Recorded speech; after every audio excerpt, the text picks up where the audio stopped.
Anda kembali bersama kami dalam Market Opening pemirsa, dan kembali kita lanjutkan diskusi kita pagi hari ini bersama dengan Bapak Wisnu Prambudi, Head of Research FAC Sekuritas.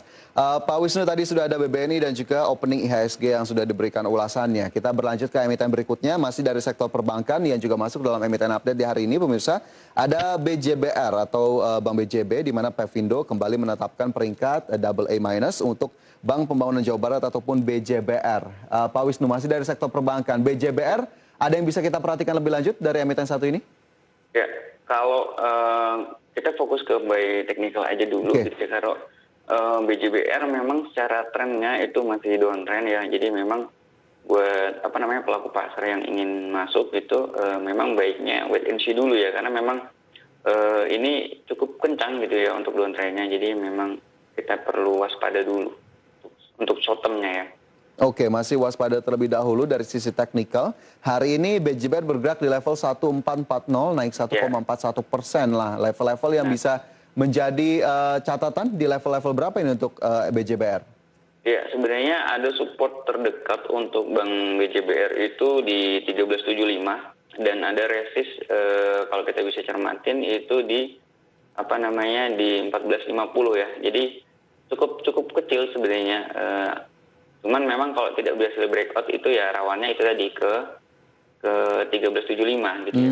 Oke, rawan ke 1375 sebagai level support terdekat dari BJBR, sementara resisten di 1450, tidak terlalu jauh dari laju saham BJBR sejauh ini. Tapi untuk saham seperti BJBR ini lebih cocoknya apakah memang trading saja ini perhatikan Pak Wisnu? Iya. Sebenarnya bisa buat investing ya, ketika memang kita tahu bahwa sudah koreksi cukup dalam gitu ya, karena Bank BJBR ini salah satu emiten bank daerah yang konsisten bagi dividen. Bagi dividen ya. Ya, bisa jadi passive income sebenarnya untuk long term. Hanya memang PR-nya menurut saya itu kita masuk di ketika koreksinya sudah cukup dalam gitu ya koreksinya. Nah, kalau dari kami itu merekomendasikan ketika BJBR turun mendekati di 12.050 ke bawah, nah itu bisa cicil beli sih di level-level tersebut. Oke, koreksi cukup dalam, bisa cicil beli. Kemudian juga tadi ada satu catatan di mana BJBR cukup konsisten membagikan dividen yang mungkin saja bisa diperhatikan untuk Anda yang memang mengharapkan dividen. Meskipun untuk trading juga tadi sudah diberikan level-level terdekat untuk BJBR yang hari ini bergerak naik 1,41% di awal sesi 1. Baik, itu untuk BJBR pemirsa. Dan masih dari sektor perbankan tadi juga cukup menarik beberapa emiten yang disebut Pak Wisnu outperform gitu ya, atau performanya cukup baik, sementara ada juga yang underperform. BUMN sepertinya disematkan underperform sejauh ini, sementara tadi ada satu bank swasta, buku 4, BCA, sepertinya cukup positif. Nah, untuk BCA seperti apa Pak Wisnu? Ya, kami melihat untuk Bank BCA ini memang untuk jangka menengahnya ada peluang ya, kalau memang marketnya cukup kondusif itu bisa di level 35.800 gitu ya. Sejauh ini memang Bank BCA yang paling menarik di Bank Buku 4 menurut kami gitu ya, karena memang secara tren sudah di atas EMA 20, jadi biasanya kok sudah di atas EMA 20 ini pergerakannya akan cenderung kencang gitu ya untuk mengalami kenaikan. Nah, ini jadi salah satu emiten yang penopang bursa juga ya. Kalau Bank BCA-nya kuat atau mengalami kenaikan, biasanya dari sisi ISG-nya akan cenderung kuat juga, ikut naik biasanya. Tapi cukup optimis juga untuk BBCA yang memang dari tahun ke tahun harga sahamnya bisa dikatakan masih terus tumbuh. Begitu pula dengan tahun ini dan tahun-tahun berikutnya, Pak Wisnu? Ya, sebenarnya kami sampai akhir tahun itu bahkan memasang Bank BCA ini target price-nya di 40.000 ya sampai akhir tahun. Ya, memang jadi di level 31 ribuan ini sebenarnya cocok nih buat yang buat yang jangka menengah nih untuk dilakukan pembelian. Gitu ya. Oke, cocok untuk yang jangka menengah dilakukan pembelian ya di level 31.925 hari ini minus 0,31%. Targetnya ternyata tadi cukup tinggi 40.000, tapi tadi sebelumnya juga ada 35.800 ya Pak Wisnu ya? Iya, iya. Oke, itu untuk BBCA pemirsa hari ini masih di kisaran 31.900. Jika memang masih sesuai dengan horizon investasi Anda, silakan saja. Tapi tetap keputusan investasi kami kembalikan kepada masing-masing dari Anda. Baik, dari emiten sektor perbankan tadi, ini saya juga ingin menanyakan satu emiten yang masih masuk dalam emiten update, ada Adaro Energy, di mana 99% laba bersih di tahun 2020 diputuskan dibagikan sebagai dividen. Apakah ini membuat Adaro semakin menarik Pak Wisnu? Ya, kalau dari sisi payout ratio-nya memang menarik ya, karena 99% gitu ya. Hanya memang payout-nya tahun ini, ya maksud saya tahun 2020, atas kinerja 2020 kan kinerjanya kan turun juga ya. Ya. Jadi memang dividen yield-nya 5,49. Ini lebih rendah dibandingkan tahun sebelumnya sebenarnya. Cuman untuk di kondisi yang seperti ini, menurut saya ini sebenarnya sudah oke gitu ya secara emiten gitu ya, karena dia punya konsistensi dalam membagikan dividennya. Saya kira Adaro ini termasuk emiten batubara yang menarik gitu ya, karena memang secara fundamental kuat. Hanya memang dari sisi harga komoditi batubaranya itu yang masih cenderung tertekan. Karena kami amatin ketika sentuh level 95 dolar itu rata-rata mereka langsung koreksi gitu ya. Jadi masih belum begitu kuat. Kecuali dia bisa break di atas 95 itu bagus untuk emiten-emiten batubara. Oke, baik. Itu juga bisa diperhatikan untuk Adaro begitu ya, terutama terkait dengan pergerakan harga komoditasnya sejauh ini. Semoga bisa menjadi catatan untuk Anda pemirsa untuk Adaro. Tapi singkat saja, Adaro ada level yang bisa diperhatikan, Pak Wisnu? Iya, sebenarnya Adaro ada untuk jangka pendek itu ada target yang bisa dicapai, misalkan 13.30.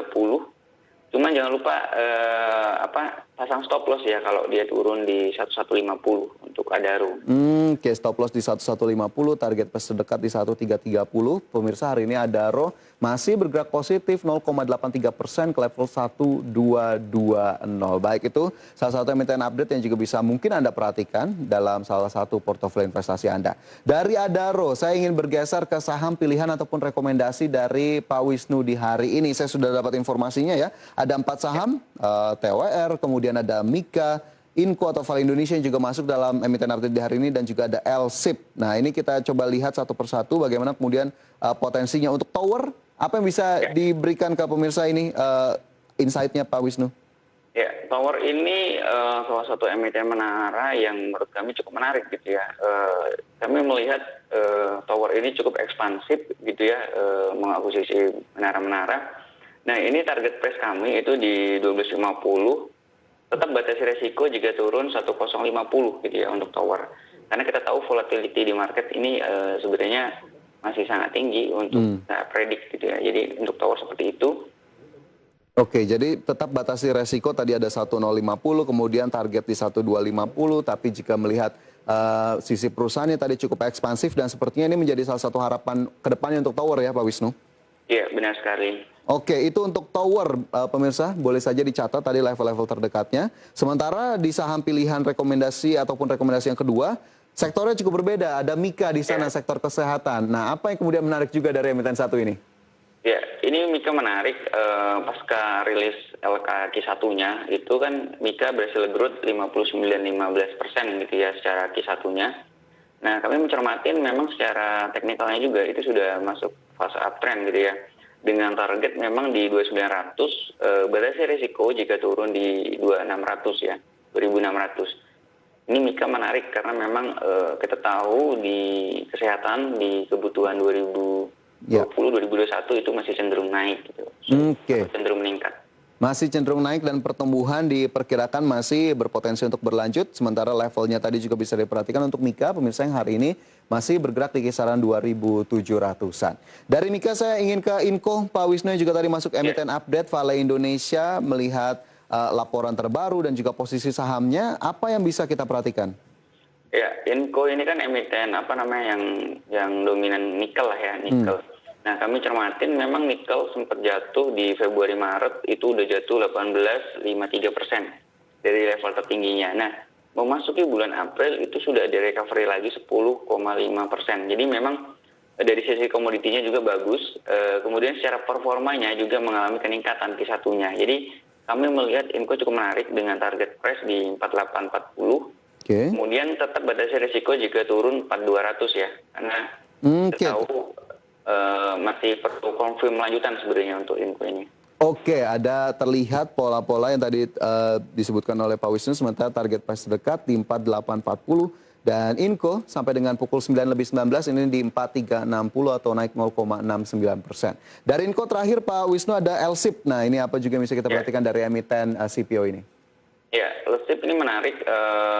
Kenapa? Karena beberapa hari terakhir itu dari sisi palm oilnya itu memang cenderung mengalami kenaikan ya, mengalami kenaikan cukup tinggi. LSIP kami target price di 1.500 dan batas risiko jika turun di 12.50 gitu ya. Kami cermatin year to date CPO itu sudah menguat 7,91%. Kami catat juga bahwa EPS sepanjang 2020 itu growth 175,67%. Jadi secara EPS 2020 itu kinerjanya baik. Nah, kami melihat juga di 2021 masih akan lanjut lagi secara performa karena memang harga CPO-nya juga mengalami kenaikan. Oke, harga CPO yang jika mengalami kenaikan, ekspektasi pertumbuhan masih akan terus berlanjut menjadi catatan-catatan untuk LSIP. Sementara tadi yang tidak selalu lupa Pak Wisnu sebutkan adalah batasi risiko di level-level yang juga tadi sudah diberikan untuk bisa dicatat untuk saham-saham yang masuk dalam rekomendasi di hari ini. Baik, Pak Wisnu, sepertinya LSIP tadi menjadi ulasan kita terakhir di sesi pagi hari ini. Terima kasih banyak Pak Wisnu sudah bergabung bersama kami dalam Market Opening. Kita jumpa di lain waktu. Sehat selalu. Ya, terima kasih. Ya, pemirsa, Market Opening akan segera kembali dengan informasi lainnya. Tetaplah bersama kami.